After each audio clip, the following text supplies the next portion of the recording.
All right, I got the camera out a little bit late, but let's talk about compost extracts. This is just going to be a quick and dirty compost extract video. The simple way, the lazy way, however you want to frame it. I already added my compost to the water.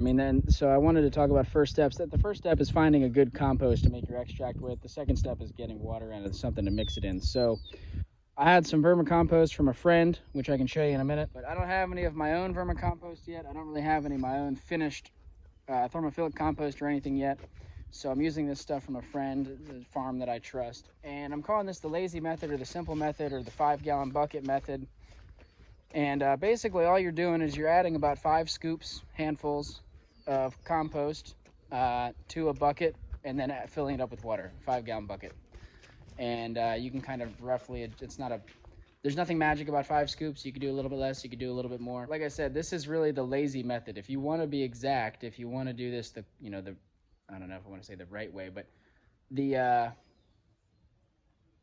more involved way that you could do this, you could adjust how much compost you use based on, what you see when you look at the extract under the microscope. My microscope's all the way back at home. I'm not doing that today. This is the simple way. But anyway, this is the compost here. Same stuff I was using in my seed starting video the other day. It's just sifted worm compost. It's kind of dry, so it's not going to be super biologically active. I really prefer when I'm doing this stuff to use fresher compost, but this is what I have, and so there will still be some microbes active in there. There'll be some spores and things. Generally speaking, as compost dries down, and especially once it's sifted and a lot of those bigger chunks are taken out, the activity and the diversity tends to decrease compared to when that compost is fresh, moist, and unsifted. And to speak just for a moment about why I'm doing a compost extract, what's the goal? For me, the goal is getting microbes out into the field, right? Certainly, there'll be some nutrients in this compost water, but the main focus for me is getting the microbes out there. It's a way to transport microbes to the field, and it's just a different way to do it. When you spread compost as an amendment, that's inoculating, that's spreading microbes, but the liquid extractions are a way to spread material, and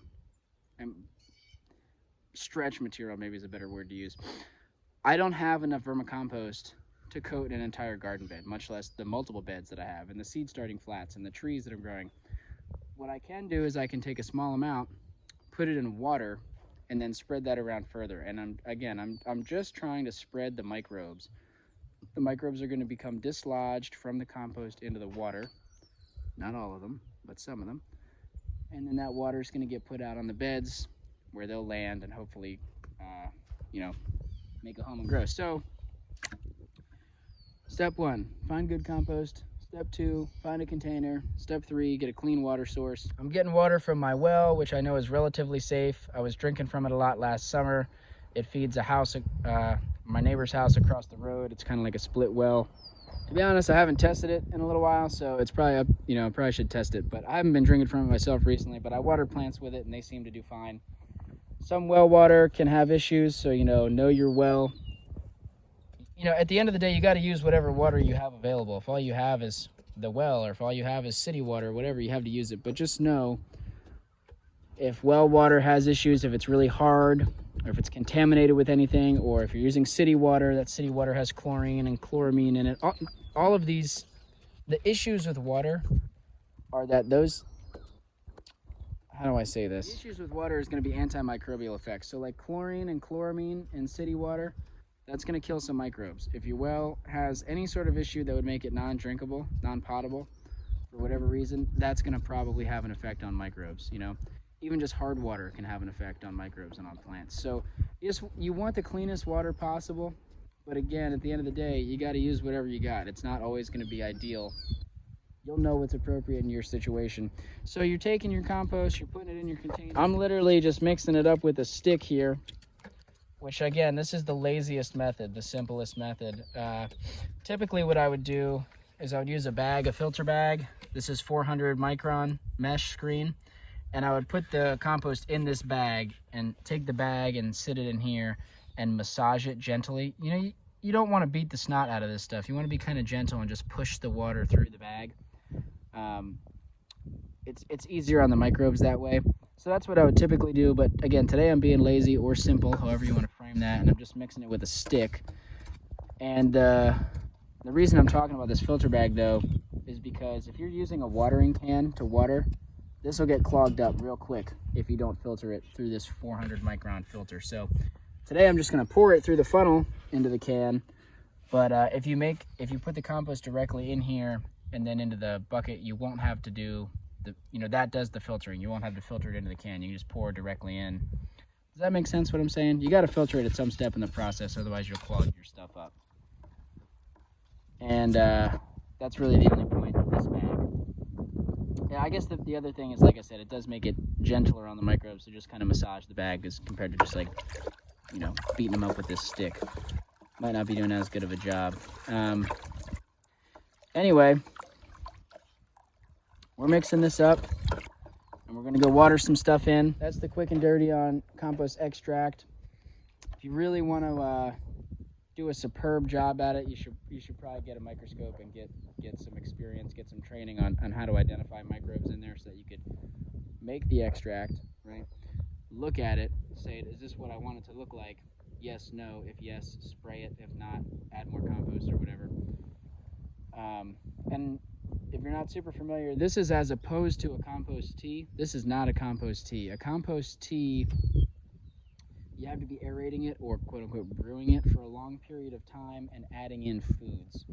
So in a compost tea, you're trying to not just dislodge the organisms from the compost as in an extract, but you're now also trying to grow them in the water so that their populations increase before you spray it. I'm not messing with that. That's a very complicated process that, in my opinion, you definitely want to be using a microscope to check. Things can go wrong, pathogens can grow in the brewing time and stuff. It's a great tool. It's a lot more nuanced. And it's definitely not what I'm doing today. In the future, I'd like to get into it more, but right now, we're not doing that. We're not talking about that. But I thought it was important to bring up because they're both liquid compost amendments, right? They're both ways to get microbes out into the field in a liquid setting to kind of stretch compost further. And that's about it. I'm going to let this extract sit for maybe 15-20 minutes. I mean, if you had to, you could let it sit for an hour or two, but I wouldn't go much longer than that because, again, at that point, microbes are going to start growing and you don't know what's happening in there without a microscope. And so I would recommend using it before that point. I feel like I've been talking a little bit fast. There's a lot that I want to cover on this, and it's also kind of colder today, so I don't want to be out here too long. I hope that wasn't too fast to follow. If you have any questions, please leave a comment or message me, whatever you feel comfortable with. I'm happy to talk more about all of this. Let's go get some microbes and get them out into the garden. All right, so I got my watering can. It's full of extract. This is a garden bed that I spread out the other day. I planted seeds. We're coming along here.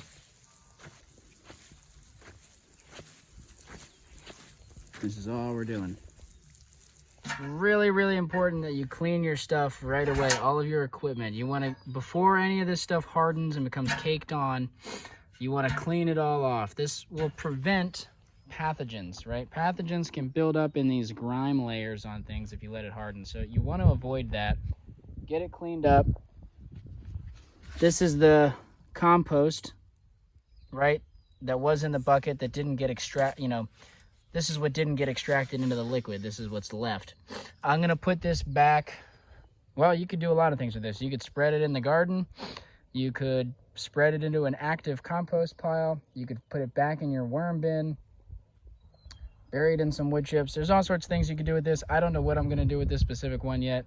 I gotta get these buckets cleaned first and then figure out a place to put this. It's probably gonna go in that pile of leaves right there because that pile of leaves is actively breaking down. This will be a great inoculation of that. If I had a worm bin, I'd probably rather just put it in a worm bin because that's kind of easy. Or I'm actually, part of me is thinking about spreading it on that new garden bed actually. We'll see. Anyway,